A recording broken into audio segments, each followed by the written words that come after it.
Jorge Meléndez, buenas tardes. Buenas tardes a ti, a Salvador, a Adrián, a todos. Y creo que el asunto del Internet está por todas partes. A mí me han señalado hoy, he escuchado programas que se les va el Internet y en Puebla es un desastre. No sé qué esté pasando, pero el Internet está fallando por todos lados y a todas horas. Sí, también Claudia Buentello tuvo la semana pasada algunos problemas y algunas otras amistades.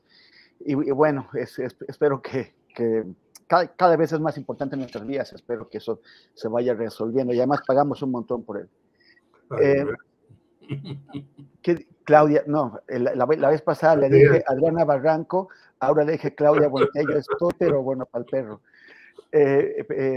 Salvador Frausto, ¿cómo estás? Buenas tardes. Hola, Temoris, hola Jorge, un gusto arrancar la semana con ustedes en una semana muy movida informativamente. ¿Qué tal? Bueno, pues sí, ahora tenemos lo de ayer, el Consejo de Morena, salen los candidatos o los precandidatos muy contentotes, al menos así se dicen, pero por ejemplo, lo que señalaba Adriana Buentello, que lo primero que hizo Marcelo Ebrard fue darle una entrevista a Ciro Gómez Leiva, a pesar del veto que estaba anunciado contra los medios y periodistas percibidos como opositores a la 4T. Y también, bueno, pues estuvo antes de eso una pequeña cargada, no sé si pequeña, pero de gobernadores antes de la fecha límite a favor de Claudia Sheinbaum. Y también no hay que olvidar que Fernández Noroña critica, él quería debate, él quería, pues, trompón, y no se lo dieron. ¿Cómo ves, Salvador Frausto, este contexto? Bueno, yo creo que las corcholatas, todas están muy contentas, pero hay una corcholata más contenta que las otras, porque las reglas, los tiempos, favorecen en principio a una de las corcholatas. Sin embargo, es muy buena noticia que ya inicie la competencia formal por ganar la candidatura de Morena a la presidencia de la República. Me parece eso que ya era necesario, que la sucesión adelantada exigía ya que las reglas fueran muy claras, y por eso también me parece que están contentos Marcelo, Ricardo Monreal, Adán Augusto López, Gerardo Fernández Noroña, Manuel Velasco y por supuesto Claudia Sheinbaum, que ya van a poder empezar a dar sus conferencias, a recorrer el país, a mostrarnos sus propuestas. Y efectivamente, pues hay si uno analiza los factores de poder dentro de Morena, la mayoría de los gobernadores están apoyando a Claudia Sheinbaum, a otro sector apoyan a Dan Augusto, en el Senado está más dividido, unos apoyan a Marcelo Ebrard, otros a Claudia, tiene sus apoyos los demás aspirantes. En el caso de figuras prominentes del gabinete también, pues parece, ahí vemos que los duros tienen mayor simpatías, quiere decir secretarias como Nale, como Raquel Buenrostro, como Ariadna Montiel, consideradas dentro del grupo de los duros. En ese mismo grupo está Luisa María Alcalde del Trabajo, probablemente Rosa Isela Rodríguez, que también es considerada de los duros o de los puros, aunque pues como tiene buena relación también con el ala Ebrard, de Marcelo Ebrard. Entonces, sin embargo, me parece que lo central en esta elección, como van a elegir los ciudadanos que tengan la fortuna de ser preguntados por las encuestadoras que van a actuar en finales de agosto, el mensaje que se mande a la ciudadanía, como perciban los ciudadanos que es el candidata o candidato que prefiere el presidente Andrés Manuel López Obrador, esa va a ser la ventaja, esa sensación, ese sentimiento es la expresión del poder del presidente López Obrador. Así se expresa el poder de los líderes en sus seguidores. Y en este caso, yo no veo dedazo, veo que su poder se va a trasladar hacia lo que interpreten los ciudadanos, que es la favorita o el favorito, y ahí pues eso nos vienen días muy intensos que acabarán hacia finales de agosto, porque a principios de septiembre habemos ya candidata o candidato, y probablemente es el nombre del próximo presidente de la República. Gracias, Salvador. Jorge Meléndez, ¿tú cómo ves las cosas? ¿Sí se acaba el dedazo? Ya como dice Mario Delgado, ya para siempre. ¿Y qué sentido tiene el haber incluido a un aspirante del PT y a otro del Verde? Bueno, yo creo que todos sabemos que este movimiento tiene un sello que se llama Andrés Manuel López Obrador. Y ahí, se llame dedazo o no se llame dedazo, el sello es de Andrés Manuel López Obrador. Y claro, él tuvo una relevancia desde aquella cena que hicieron cerca de el Zócalo con gobernadores, supuestamente para festejar a Delfina Gómez y demás. Y tiene sentido para mí porque un régimen no se acaba en un sexenio ni de la noche a la mañana, sino tiene que continuar y tiene que profundizar una serie de cuestiones. Yo recomiendo dos análisis. Uno en Milenio de sábado, entre los duros y los blanditos, o como le quieran llamar, de un analista que se llama Salvador Frausto. Recomiendo un artículo. Lo conozco, he escuchado hablar de él. Por ahí se habla de él en algunos. No le hagan tanto caso, ¿eh? Pero se habla de él, bueno, pues entonces hay que leerlo y luego decir si tienen razón o no. Y luego un artículo de Viri Ríos que plantea, ella misma había sido crítica y que sí se está llevando a cabo un apoyo a los más amolados del país en este sexenio, con diferencias, con broncas, con dificultades y demás. Entonces, para borrar el viejo régimen, pues no se puede uno decir, pues que se abra la democracia. Pues, ¿cuál ha sido la democracia? La democracia desde que yo tengo uso de razón, desde chiquito, pues es la desigualdad que ha aumentado.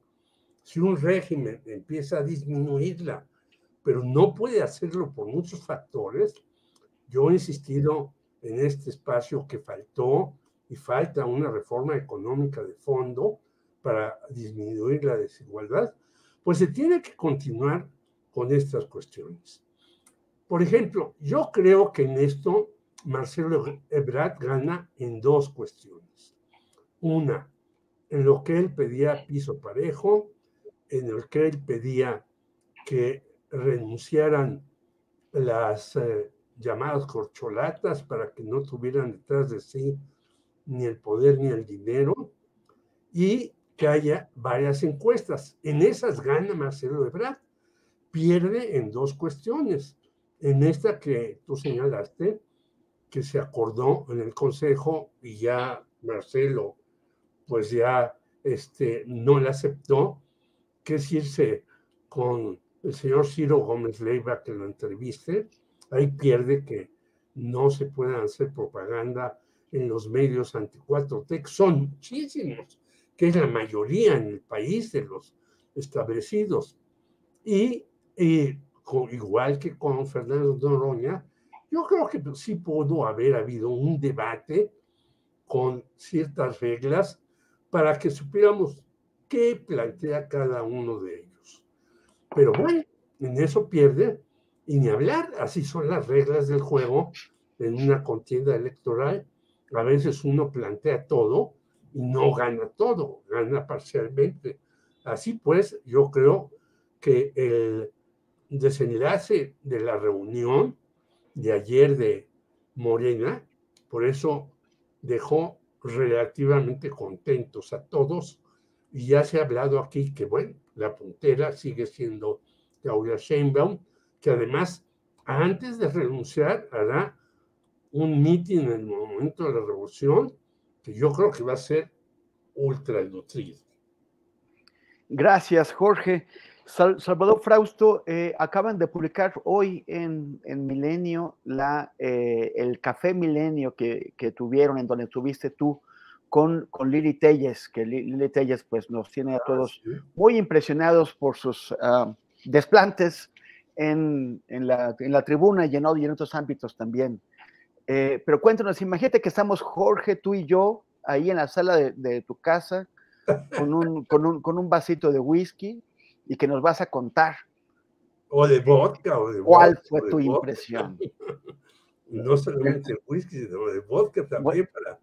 Si no fuera por la hora, se me antojaría el whisky, Temoris, y tomarme uno a su salud. Sí, fíjate que me llamó la atención Lili Telles. La vi no tan estridente como suele estar en el Congreso, en sus arengas muy arrojadas. La vi articulada. Diré primero algo que me gustó. Me gusta que haya una candidata que intente definir a la derecha moderna, como ella le llama. Es una especie de fuera máscaras, ¿no? Es decir, ella pues efectivamente representa a la derecha, a un sector de la derecha, piensa de esa manera, hizo esta propuesta polémica de crear una secretaría de la familia, no de las familias, ¿no? Mi compañera Elisa Lanís le pregunta, ¿de la familia o de las familias, no? Como si le recordara que vivimos en unos tiempos ya muy lejanos a los de Franco. Y ella dice, no, yo soy conservadora en lo social. Se define como conservadora en lo económico, en lo social, y sus ideas efectivamente son congruentes con ese sector de la población. Me parece que es una aspirante que le está hablando a ese, pues a lo mejor serán que 15, 20% de la población que le interesan las ideas conservadoras, que quiere esa disciplina de mercado, al Estado totalmente fuera de las decisiones económicas y sociales, pero de alguna manera un Estado vigilante de la familia. Es decir, pues son ideas que ya vienen de mucho tiempo atrás. Le preguntamos si se ubicaba cercana a Bolsonaro o a Vox. Rechaza este tipo de expresiones de la derecha, y sin embargo, pues no dejo de ver con mucha preocupación, por ejemplo, su propuesta de reforma fiscal, que dice que es esta idea que tienen muchos empresarios y personas de alto poder adquisitivo, sobre todo en el norte del país, que es que lo que recaude cada estado vaya directamente a esos estados. Imagínense la desigualdad que habría en un país como el nuestro si los estados ricos del norte del país no compartieran sus ingresos con los estados pobres del sur. O sea, sería alarmante cuando estamos en una discusión tremenda de que un problema en el mundo es que tenemos un modelo económico que no logra dar empleo a todas las personas. Pues esa reforma fiscal, si llegara a pasar, yo no quiero imaginarme los niveles de pobreza que se sumirían muchos de los estados del sur de nuestro país. Entonces, hay expresiones de ese tipo. Sin embargo, pues en democracia es válido, ¿no? Es válido escuchar todas las opiniones, las exposiciones, y como sea, Lili Telles es valiente en definir como derecha moderna esa idea que tiene, y que pienso que en estos momentos no va a tener una gran mucha simpatía. Sin embargo, cuando mides a los opositores, ella va en primer lugar en casi todas las encuestas, ¿no? Seguida de Santiago Krill.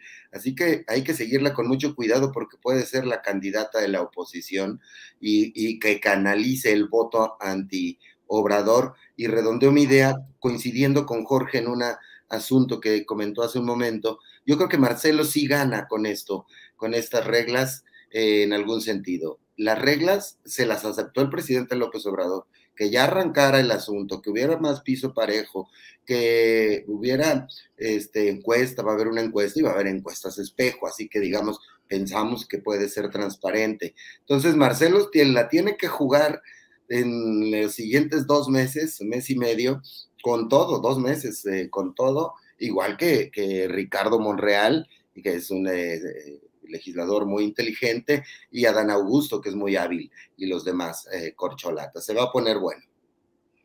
Gracias, Salvador.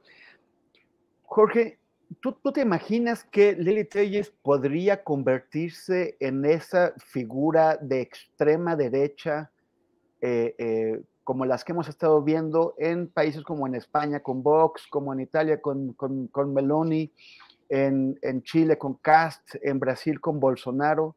Una figura que radicalice las posturas tradicionales de la derecha hacia la intolerancia y hacia la violencia discursiva? Desde luego, yo no he leído, desgraciadamente la tengo anotado para ver la entrevista con Lili Telles en Milenio, pero yo creo que sí. Es decir, ella es un reflejo internacional desde Trump hasta Bolsonaro, desde Vox hasta Meloni en Italia. Es decir, hay un sector de la población que durante décadas ha creído en ese capitalismo en donde, bueno, pues no hay que repartirse a los pobres son pobres por torpes, porque no alcanzaron cierta edad escolar, porque son mano de obra barata, etcétera, etcétera. Ese tipo de discurso que parecía ya acabado con la socialdemocracia europea, ha resurgido ahí. Ya no hablemos de los países que yo cité, hablemos de Noruega y Dinamarca y Suecia, donde ha resurgido la ultraderecha. Es decir, hay personas que piensan que unos son más inteligentes que otros son pobres porque son flojos, que otros son atrasados porque no han tenido posibilidades de entrar a la universidad, etcétera, etcétera, etcétera, etcétera. ¿Y por qué se piensa eso? Porque los medios de difusión grandes, importantes, en todo el mundo, están en manos de la derecha. México es un ejemplo clarísimo que los medios, salvo excepciones que ya sabemos y conocemos, la empresa es el factor fundamental de los directores. Entonces, mientras un medio haga dinero como sea y con la información que sea, pues es exitoso. Y Lili Telles corresponde a ese arquetipo. Ahora, yo simplemente le preguntaría, pues, ¿por qué, señora, usted aceptó ir por Morena y de repente dice, pues ya me voy, y me voy no solamente al PAN, sino al PAN lo veo como una vieja derecha y yo me voy a radicalizar más? Pues yo veo ahí un objetivo atrás de ella, que es un empresario en donde ella trabajó muchos años, al que le urge resolver muchos problemas, porque tiene una serie de demandas del SAT en contra del pago de impuestos y otras cuestiones. Gracias, Jorge. Salvador Frausto, ya se nos acaba el tiempo, entonces te voy a hacer una pregunta y además si tienes un postrecito, pues es la oportunidad de compartirlo. Esta mañana estuvo, como había anunciado, Xóchitl Gálvez, que aspira, bueno, es de las que las encuestas colocan entre las aspirantes a la jefatura de gobierno de la Ciudad de México. Fue a tocar la puerta a Palacio, a pesar de que sabía que no se la iban a abrir, no se la abrieron, y se tomó fotos y le dijo al presidente que no le saque, y luego dijo que no iba a hacer show. Y todo esto sobre la base de una resolución, de un amparo que supuestamente le habría concedido un juez. No ha mostrado el amparo, no conocemos el contenido del documento para su derecho de réplica, solamente que la ley indica que el derecho de réplica no es que tú vas a disputarle el micrófono a quien lo tenga, sino que presentas un documento por escrito que debe ser leído en el mismo espacio donde se produjo lo que motivó tu queja. Pero ella decide que va a hablar y que es cuando ella quiera. ¿Tú qué crees o sea, cómo viste este no-show de Xóchitl Gálvez? Bueno, confirma que la política por estos días deambula en torno a Andrés Manuel López Obrador, es decir, si ella hubiera accedido a la mañanera y se para frente al presidente y la dejan hablar ahí, tiene todos los reflectores del presidente López Obrador. Es decir, el mismo Andrés Manuel lo dijo a finales de la semana pasada, dice, pues es que haga su lucha, ya nada más falta que nosotros le hagamos la campaña a la derecha, a Xóchitl Gálvez, al PAN. Entonces me parece que pues hizo su luchita Xóchitl, que también es de un perfil fuerte, aguerrido, estridente, y que pues está buscando reflectores como muchos aspirantes a ciertos puestos populares, gira en torno a Andrés Manuel López Obrador. Entonces sí me parece que Xóchitl Gálvez se está perfilando como una de las opciones más sólidas de la oposición a competir por la jefatura de gobierno de la Ciudad de México, un espacio que, por cierto, habrá que seguir con mucho cuidado, de la misma manera que hablamos que es muy poco probable que la oposición sea competitiva en las elecciones presidenciales, no así en la Ciudad de México. En el 2021 ya vimos la fuerza de la oposición que llegó a tener la mitad de las alcaldías, arrebatar la mitad de las alcaldías a Morena, y el enojo de las clases medias con López Obrador está muy fuerte en la Ciudad de México. Entonces, vemos ahí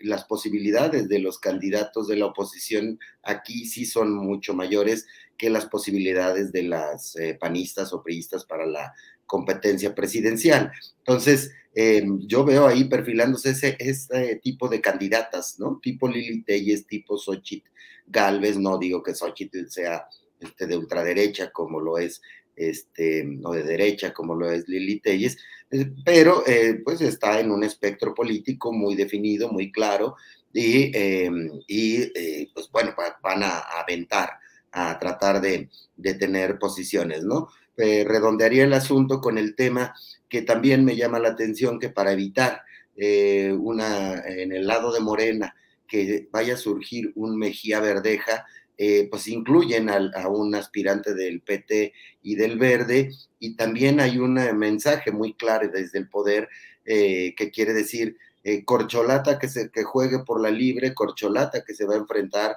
no solo a la fuerza de López Obrador y de su movimiento, sino al repudio de los seguidores que simpatizan con López Obrador. Entonces, por ahí, por esos carriles es donde se está moviendo la sucesión presidencial y la sucesión por las gubernaturas y la jefatura de gobierno de la Ciudad de México del próximo año, Temoris. Gracias. Jorge Meléndez, ya hablamos de Lili Téllez, ya hablamos de Xóchitl Gálvez, pero también en estos días, Sandra Cuevas, tú vives en Coyoacán, allá tienes a Giovanni. Aquí tenemos, aquí en la Cuauhtémoc tenemos a... Es una Sandra Cuevas en nombre. Aquí tenemos a Sandra Cuevas, que acaba de presentarse, de sacar unas fotos exhibiendo armas, Sí. así como candidata del Partido Republicano, como candidata de Donald Trump allá, pero esto trasladado a la Cuauhtémoc en Ciudad de México. Y dice que quiere ser secretaria de Seguridad. ¿Qué te hace pensar eso? Bueno, yo antes quiero referirme a Xóchitl Gálvez. Yo creo que Xóchitl es muy diferente que Lili Téllez. Ella se ha buscado su lugar, lo ha encontrado. Es una mujer que no hay que olvidar que apoyaba a Claudia Sheinbaum al principio, pero quién sabe qué pasó y entonces se fue al PAN. La hicieron senadora y es una mujer que se juega sus cartas con el que sea. Y yo creo que, en efecto, no había que por qué abrir la puerta, pero son total y absolutamente diferentes. Y tenemos personajes como Sandra Cuevas, que quiere hacer y deshacer, bueno, desde cachetear. Ahora vi en la televisión de los Estados Unidos un nuevo programa que ya no es el kickboxing en el octágono, sino que están unas personas ahí, les dan unas cachetadas y el que aguanta más cachetadas es el que gana. No sé cómo será eso, pero hay que recordar que Sandra Cuevas cacheteó a unos policías, hizo esto y aquello, y ahora quiere ser, ya le han enjuiciado a algunos de sus colaboradores, y ahora quiere ser, en efecto, no solamente la Donald Trump, sino la Bolsonaro de la Ciudad de México. Pero la Ciudad de México tiene que tener, Morena, mucho cuidado a quién selecciona. Si no hay una buena selección, puede perder Morena a la Ciudad de México. Yo creo que aquí hay una situación de hartazgo en algunas cosas de Morena y de falta de cumplimiento de otras. Entonces, yo aquí sí veo una situación muy complicada para Morena, que tiene que meter el acelerador. Ya veremos ahora que renuncie la señora Claudia Sheinbaum quién queda en su lugar, quiénes van a ser las corcholatas. Ya se han mencionado algunas, ya se ha mencionado a Claudia de la alcaldía de Iztapalapa, ya se ha dicho de Martí Batres, que yo realmente no lo veo para nada, ya se ha mencionado a Rosa Isela Rodríguez, a Ariadna Montiel, etcétera. Yo creo que tiene que seleccionar Morena a alguien con mucha sapiencia, que sepa hacer una buena campaña y con gran arrastre, porque si su opositora es Xóchitl Gálvez, la cosa se va a poner peliaguda. Xóchitl Gálvez es una mujer inteligente, capaz. Puedo estar en desacuerdo en muchas de sus cuestiones, pero mucho cuidado, porque sí es una competidora en serio para poder ganar la Ciudad de México, y si Morena no pone en orden las cosas y bien, podría traer esto que señaló Salvador, es decir, cómo Claudia perdió 9 de las alcaldías la vez pasada con personajes tan impresentables como Sandra Cuevas y Giovanni Gutiérrez, entre muchos otros. Gracias, Jorge. Bueno, ahora sí nos vamos a despedir antes de regresar con Adriana Buentello. Adriana Buentello. Tengo que aprendérmelo bien porque parece que no. Un saludo a Adriana. Siempre tan gentil. Me enredo. Gracias, Jorge Meléndez. Un abrazo para los dos, para Adriana y para la audiencia que nos escucha y que es la que debe de dar su opinión sobre nuestros comentarios. Gracias. Y gracias, Salvador. Gracias, Temoris. Saludos a Jorge y Adriana. Que tengan muy buena semana. Hasta el próximo lunes. Gracias.